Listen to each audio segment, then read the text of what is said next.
북한의 지뢰 도발로 남한이 시끄럽습니다. 지금 우리 정부, 특히 청와대의 대응 체계에 대해서 지금 논란이 계속 일고 있는데요. 북한에서는 이 박근혜 대통령을 관역으로 세워놓고 총을 쏘기 시작했습니다.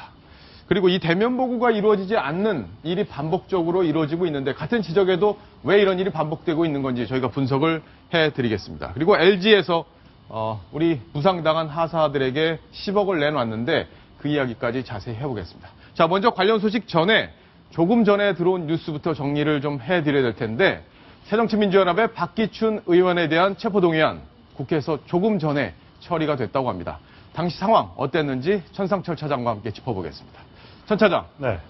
자, 결국에는 야당도 이 체포동의안에 찬성을 했다 이렇게 볼 수 있겠네요. 그렇습니다.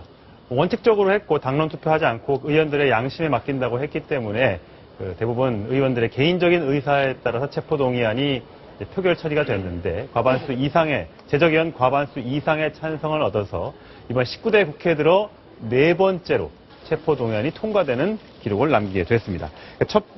지금까지 박기춘 의원을 포함해서 이석기 전 의원, 박주선 의원, 현영희 전 의원 이렇게 4명이 통과가 됐습니다. 예, 지금 박기춘 의원이 좀 울먹이는 것 같아요. 체포동의안이 이제 통과되기 전에 이제 상정이 됐을 때 박기춘 의원이 나와서 이제 신상 발언하죠. 신상 발언을 한 거죠.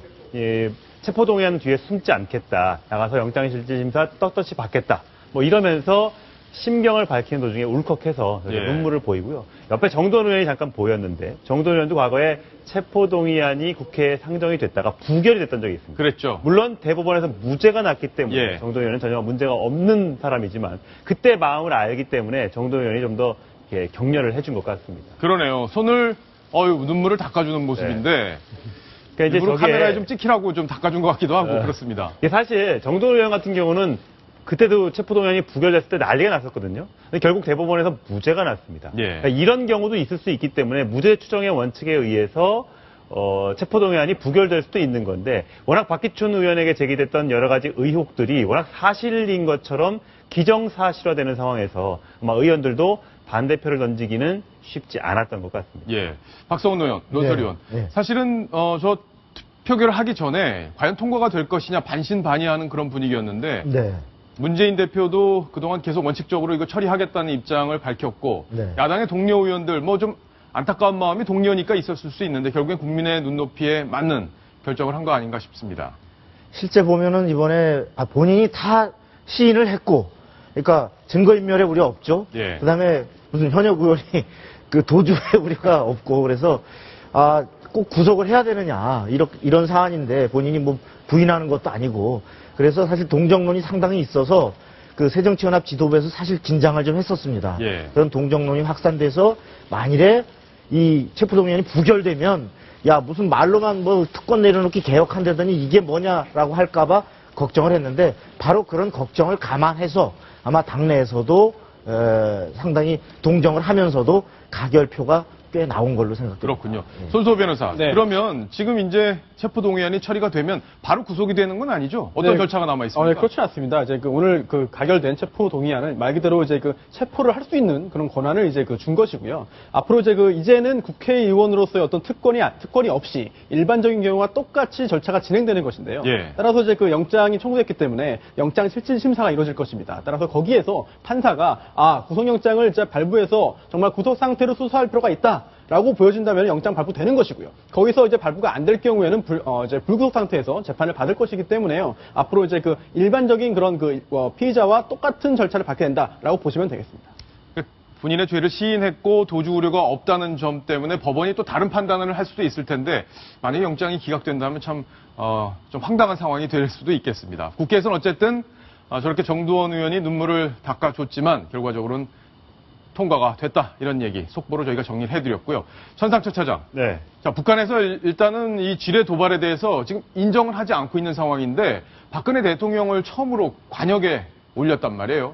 그러니까 박근혜 대통령에 대한 실명 공개는 여러 차례 이제 비판은 많았었는데 이렇게 사격 지금 보시면 그 가운데에 박근혜 대통령의 얼굴로 좀 멀어서 정확히 보이지는 않습니다만 머리 스타일이나 이런 걸 봤을 때 박근혜 대통령으로 보입니다. 지금 보면 5명의 나무 관역에 5명의 얼굴이 이제 전신이 나와 있는데 나머지는 아쉽게도 누군지 확인은 안 됩니다. 그러네요. 이 사람들은 얼굴이 좀 예. 식별이 잘 안 맨 됩니다. 끝에 있는 두 사람은 군복을 입고 있는 것을 봐서 예. 한 사람은 뭐 한국군, 한 사람은 미국군이 아닐까라고 추정은 되고요. 옆에 있는 사람 제가 유심히 보면 양복을 입고 있습니다. 예. 왼쪽에 보면요. 이분요. 얼핏 이 얼굴만 봐서는 제가 보기에는 이병기 비서실장 같기도 한 것 같기도 하고 예. 확인은 안 되고 있어요. 저희 정부에도 제가 국방부나 통일부에 여러 차례 문의를 했는데 도무지 영상이 흐려서 누군지는 확인이 안 된다. 근데 어쨌든 간에 박근혜 대통령을 저렇게 표적에 세워놓고 실탄 공개, 그러니까 권총과 또 기관총으로 공격하는 모습은 굉장히 무리한 행동이다. 통일부가 공식적으로 이제 비판 성명을 발표를 했거든요. 아마 김정은이 저런 걸 통해서 내부 결속을 다지려고 하는, 그러니까 지금 우리나라에서 일고 있는 어떤 지뢰 도발에 대한 북한에 대한 반감을 예. 저걸로 좀 무마시켜보려는 그런 행동으로 읽혀지고 있습니다. 네.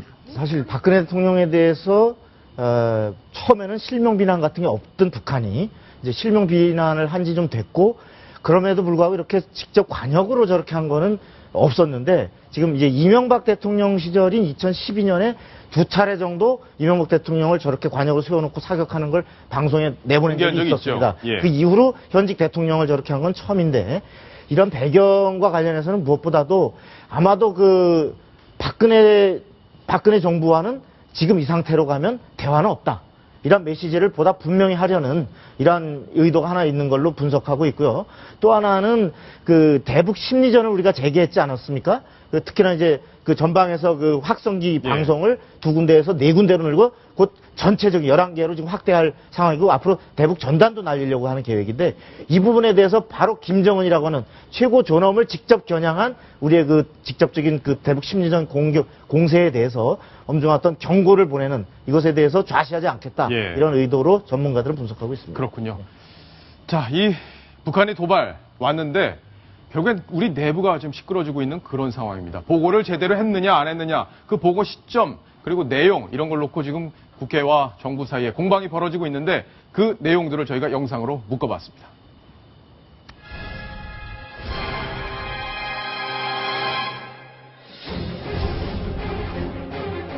비무장지대를 뜻하는 DMZ가 남북 주민은 물론 세계인의 꿈이 이루어지는 지대인 드림 메이킹 존으로 탈바꿈하게 될 것입니다. 북한은 우리의 진정성을 믿고 용기 있게 남북 화합의 길에 동참해 주기를 바랍니다.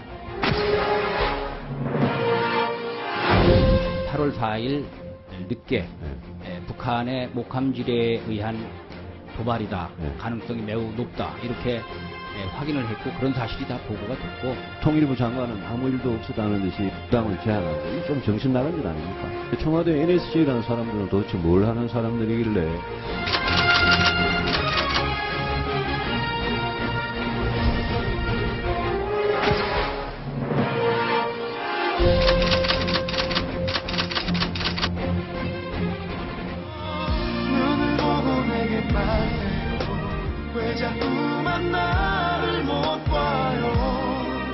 대면 보고 자리를 열릴 의향이 없으신지 혹시? 그게 필요하다고 생각하세요?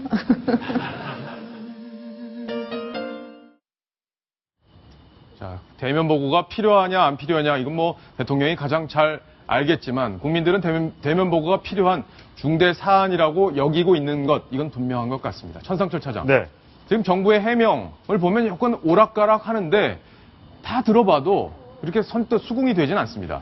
일단 청와대의 결론은 한민구 국방부 장관이 착각해서 4일날 당일날 보고를 했다고 하는데, 실제로는 다음날 알게 됐다. 이게 결론인데, 뭐 보면서 설명을 좀 드리자면, 일단 지난 4일 사건이 발생한 건 지난 4일 오전 7시 35분입니다. 지뢰 폭발 사고로 장병 2명이 부상을 당했다는 건데, 이걸 가지고 한민구 국방부 장관은 언제 보고했니 도대체 청와대에, 그랬더니 한민구 장관이 8시 45분, 한 1시간 정도 지나서 국방부 장관이 청와대 국가안보실 NSC를 통해서 보고를 했다, 이렇게 국회에서 나가서 증언을 했습니다. 예. 그런데 이게 논란이 된 게 5일날 철원 백마고지 부근 인근에서 그 경원선 복원 기공식이 열렸는데, 거기에 박근혜 대통령이 참석을 하게 됩니다. 거기서 또 축사를 하게 되는데, 북한은 우리의 진정성을 믿고 남북 화합의 길에 동참해 주길 바란다, 이런 발언을 했습니다. 근데 사건 하루 전날 지뢰 폭발 사고가 있었고 대충 국방부는 그날 저녁에 이게 북한의 소행으로 추정된다는 것은 알고 있었다. 예. 근데 다음날 박근혜 대통령이 뜬금없이 기공식에 가서 남북 화해하자 이렇게 얘기한 게 앞뒤가 좀 맞지 않지 않냐. 보고를 제대로 받은 것이 맞느냐. 이렇게 의혹이 일었던 것이거든요. 그렇죠. 한민구 장관은 전날 보고를 했다고 했으니까.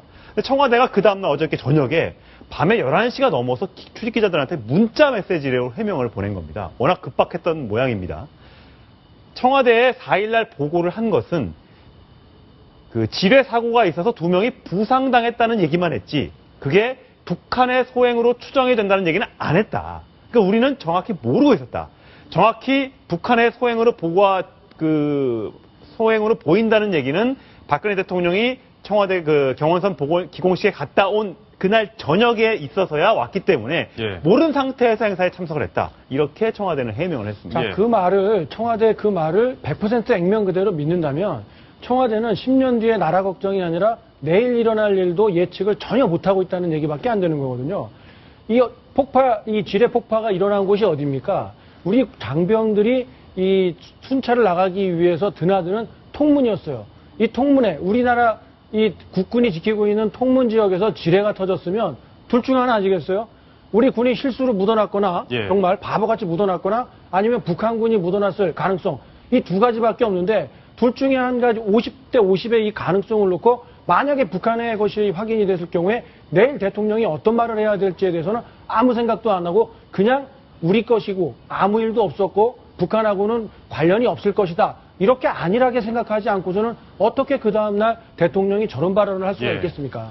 지금 어제 지금 국방장관이 국회에서 최초에는 오전에는 당일날 4일날 저녁 늦게 오후 늦게 이것이 북한에 의한 도발일 가능성이 높음을 확인하고 청와대에도 다 보고를 했다 그랬어요. 처음엔 그렇게 얘기했죠. 그런데 청와대에서 이 얘기를 듣고서 기자들한테 사실과 다르다. 그 얘기를 보고받은 건 5일날 오후다라고 했는데 아마도 청와대에서 이렇게 해명해 나선 이유가 만일에 이렇게 북의 도발이 분명히 확실시되는 이런 상황에 대해서 이것을 분명히 알고도 대통령이 덜렁덜렁 그 다음날 오전에 가서 경원선 기공식에 가지고 무슨 꿈의 이 지대를 만들자라고 이렇게 하고 또 통일부는 북한의 남북 고위급 대화를 하자. 한마디로 코미디가 벌어진 건데 이것에 대해서 이렇게 되면 심각한 청와대의 판단 능력에 문제가 되기 때문에 아마 이런 보고한 시점에 대해서 다시 장관한테 아마 뭔가 사후 조절하는 과정이 있지 않았나 하는 의혹을 낳고 있거든요.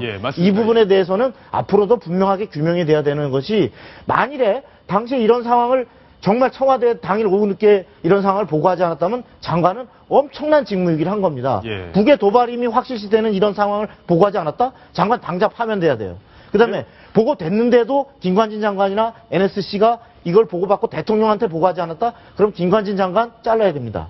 지금 이런 어떤 경우든 이 중차된 상황을 대통령이 보고받지 못하고 다음날 어이없는 이러한 상황을 가서 제안을 하고 행사를 벌였다라는 하면은 이 부분에 대해서는 분명하게 책임 추궁이 있어야 될 겁니다. 지금 여당에서 책임론이 지금 제기가 되고 있는데 국회 국방위원장을 맡고 있는 아까 조금 전에 화면에서 보셨던 정두환 새누리당 의원이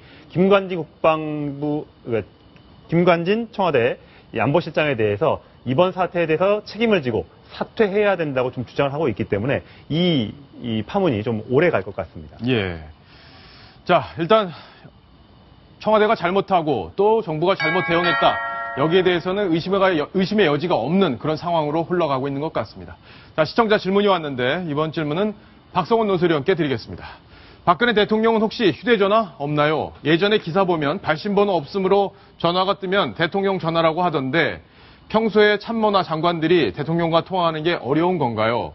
문고리 3인방만 대면 보고가 가능한가요? 이렇게 질문을 하셨습니다. 지금까지 벌어진 상황을 보면 이런 의심, 그러니까 문고리 3인방만 대면 보고하고 나머지는 대면 보고 못하는 거 아니냐 이런 의심이 충분히 가능한 그런 상황인 것 같은데요. 어떻게 정리할 수 있을까요? 일단 첫째로 이 사안을 청와대나 참모들이 가볍게 본 겁니다. 다시 말해서 청와대의 지금 설명은 왜 직접 장관이 보고하지 않았느냐에 대해서 뭐라고 설명하냐면 이게 폭탄이 계속 터지는 상황도 아니기 때문에 장관이 직접 보고할 사안이 아니었다. 이렇게 설명하고 있는데 자, 북한의 도발이 누가 봐도 현장에서도 대원들이 바로 나올 수 있는 빨갱이 소행이다라고 나오는 이 사안에 대해서 대통령에게 북이 우리의 바로 영역에 다니는 통로에 와서 매설을 하고 간 이 지뢰에 대해서 대통령에게 직접 보고할 사안이 아니었다? 이렇게 정말 이렇게 생각했다면 이것은 장관이 그렇게 아까 보고를 누락했든 아니면 김관진 실장이 그 중간에 보고를 누락했든 이 부분에 대한 판단에 심각한 문제가 있는 겁니다. 예. 그다음에 또 하나는 자 그렇게 판단의 문제가 아니라 그다음에 보고 시스템의 문제인데 지금 첫째 그 장관은 대통령에게 한 번도 이 부분과 관련해서 전화 통화나 직보를 한 적이 없습니다. 네, 맞습니다. 어제 확인됐고요. 예. 또한 김관진 실장이 청와대에서 4차례 대통령에게 보고할 때 첫 번째는 NSC 위기관리센터를 통해서 아마도 비서관이 보고한 것 같고요. 그 2, 3, 4회 보고는 김관진 실장이 보고를 했는데 그조차도 그 유선 또는 그 서면 보고를 했다. 이렇게 예. 설명을 했습니다. 그만큼 이 지금 대통령에게 어떤 위기 안보 상황에 대해서 보고하는 시스템 자체가 어렵다라면 청와대의 보고 시스템에 엄청난 문제가 있다. 이렇게 예. 볼 수 있을 것 같습니다. 자, 뭐 대통령 휴대전화가 있긴 있겠죠. 네. 있을 겁니다 아마. 근데 수행원이 갖고 다닐 텐데 전화하기 어려운 것, 그럼 예전부터 얘기가 나왔던 문제인데 결국엔 대통령과 이 참모진들이 쉽게 소통을 하지 않는 이 구조 때문에 여러 가지 문제만 발생하면은 이게 위기를 더 키우는 그런 상황으로 가는 건 아닌지 이번에 한번 총체적으로 점검을 해봐야 되겠습니다.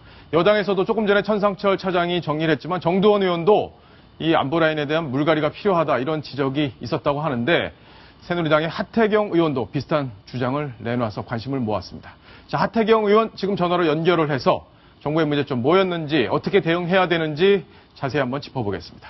자, 하태경 의원님 안녕하세요. 예, 안녕하세요. 예. 자, 오늘 뭐 여러 가지 문제들이 계속 속속 드러나고 있는데 이게 문제의 핵심이 뭐고 또 어떻게 정리를 하면 될지 말씀을 좀 부탁드리겠습니다.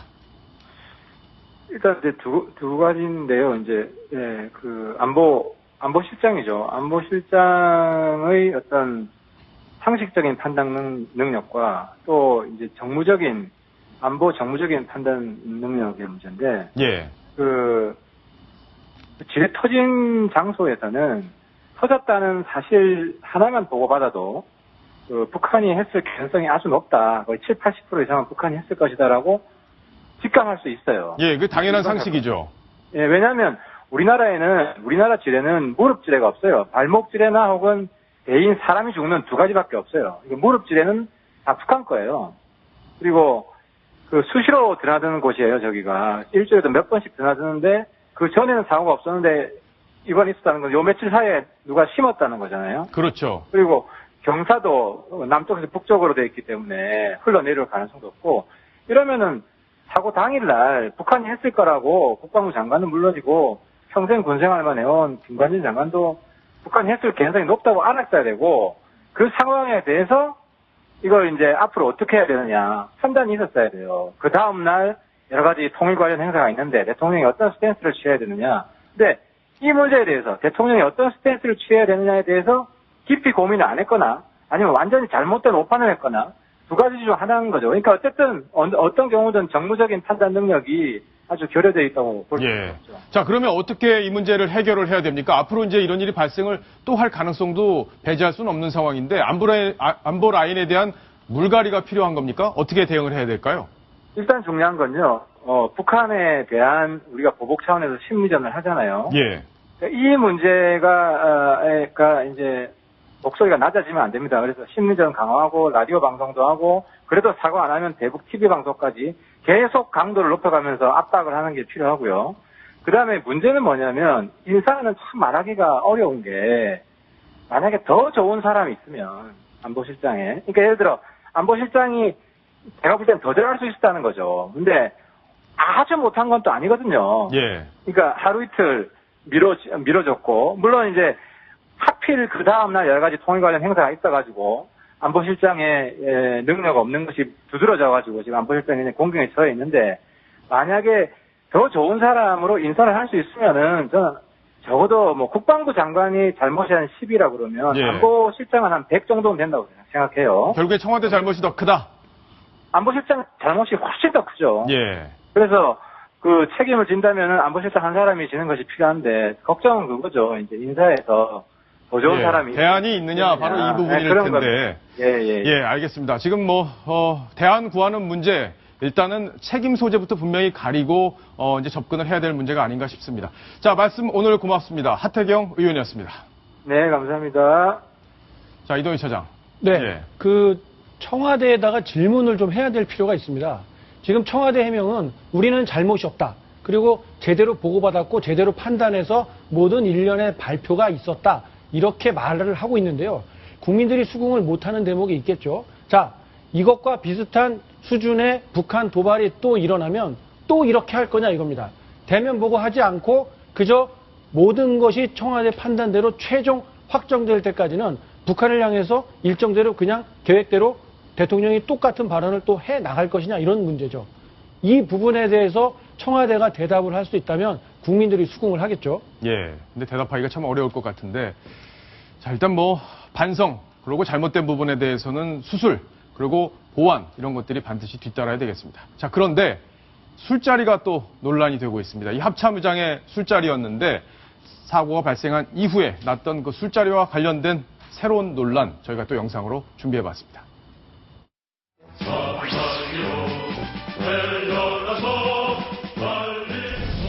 부대 복귀하고 당장 내일이라 작전에 들어갈 수 있는 지금 심정이고 수색대대로서 맡은 임무 끝까지 충실하게 수행하려고 생각하고 있습니다. 오늘도 술로 밤을 채우고 저 가로등 불이 흔들거려서 다시 그 지역으로 가서 해당 적 GP를 부셔버리고 싶은 마음밖에 없습니다. 우리 아군이 고통을 느낀 만큼 수만 배 갚아주고 싶은 마음밖에 없는데 기회만을 기다리고 있습니다. 술잔 높이 들어라.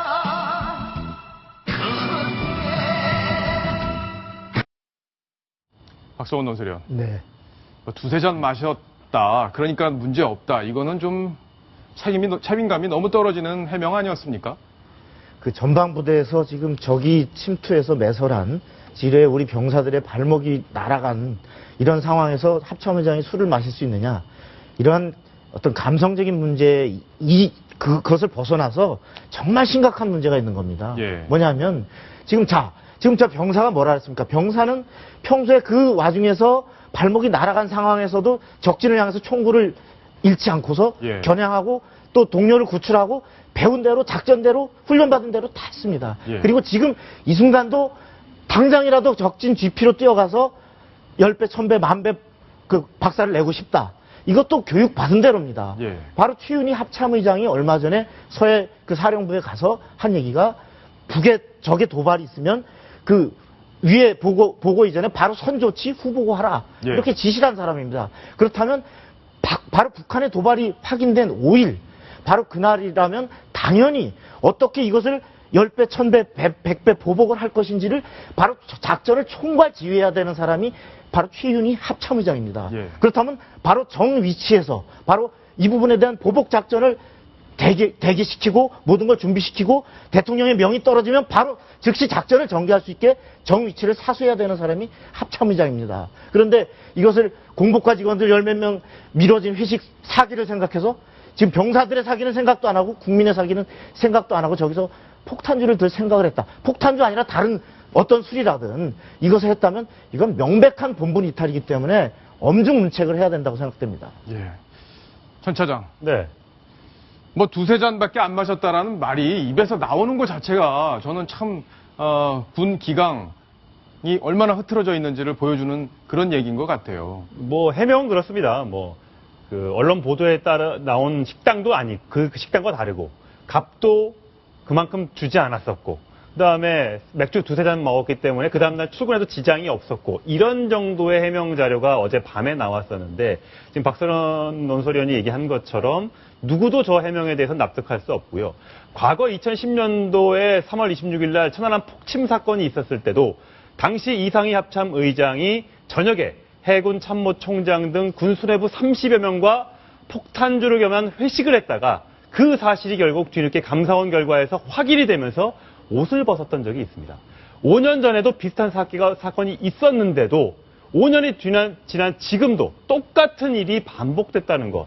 군이 아직도 정신을 차리지 못하고 있었다는 점에서 굉장히 씁쓸한 사건일 수밖에 없습니다. 여기 하나만 좀 첨언을 하면 지금 5년 전에 이상의 합참의장이 천안함 당시에 술을 마시게 되는 그 순간에는 천안함 폭침이라는 사실을 알지 못한 상태였습니다. 말하자면 술이 만취된 상태에서 천안함 그 야간에 터진 천안함 이 상황을 보고받고 어쨌든 그 지휘를 하러 갔죠. 지휘를 하러 와서 비틀비틀 제대로 지휘가 됐느냐 이 문제인데 지금 지금 현재 최윤희 합참의장은 죄질이 그것에 비하면 글쎄 제가 죄질이라는 표현을 현 합참의장에 대해 쓰는 건 조금 일단 보류를 하겠습니다. 훨씬 더 그 수준이 안 좋은 것이 이것은 명백하게 북의 도발이라고 하는 전날 발생했고 아마 전날도 당연히 알았을 걸로 예상되지만 하나 양보해서라도 5일날 당일에는 북의 도발이라는 것을 알았다면은 이런 상황에서는 최윤희 합참의장은 저렇게 행동해서는 절대 안 되는 사안이었습니다. 자, 아주 날카로운 지적들을 들어보셨는데, 자, 다른 이야기 하나 더 해보겠습니다. 이 부상당한 두 하사분들에 대해서 국민들이 참 안타까운 마음을 갖고 있습니다. 저희도 그래서 충분한 좀 보상이 됐으면 좋겠다 이런 얘기를 했었는데, 전 차장. 지금 어느 정도 보상이 되는지 지금 얘기가 나오고 있죠? 정리를 좀 해주시죠. 일단 김정은 하사와 하재헌 하사의 경우에는 조금 금액이 좀 차이가 있는데요. 부상 정도에 따라 조금 차이가 있습니다. 하사 같은 경우는 양쪽 무릎 아래가 절단이 됐기 때문에 양쪽이 다 절단이 됐기 때문에 현역 복무 시에는 보상금으로 1억 원을 받을 수 있고요. 만약 전역을 하게 되면 보상금으로 1억 1천만 원 정도를 받을 수 있다고 합니다. 김정은 하사는 오른쪽 발목 한쪽 발목이 절단이 됐는데 현역 복무 시에는 6천만 원, 전역 시에는 보상금 7천만 원을 보상을 해준다고 합니다. 손소 변호사께 질문을 좀 드릴 텐데, 자, 일단 다리가 정상적으로 가동되지 않는 상황에서 정상적인 사회생활하기가 참 어려울 것 같아요. 물론 이제 김정은 하사 같은 경우에는 군에 남겠다 이런 의지를 좀 밝히고 있는 상황이긴 한데 어떻습니까? 이 정도 금액이면 우리가 충분히 이분들이 사회 적응하는 데 도움이 될 거다 이렇게 보긴 좀 어렵지 않습니까? 네, 그렇습니다. 일단 그 저러 보상금만으로 어떤 그 정상적인 생활을 앞으로 쭉 해나가기는 뭐 쉽지는 않을 것으로 보이는데요. 그러다 보니까 만약에 전역을 선택했을 경우에 이제 그 사회 복귀라든지 아니면 사회 적응 문제가 대두되고 있습니다. 물론 이제 그 현재 있는 법으로서 해결되는 부분도 있는데요.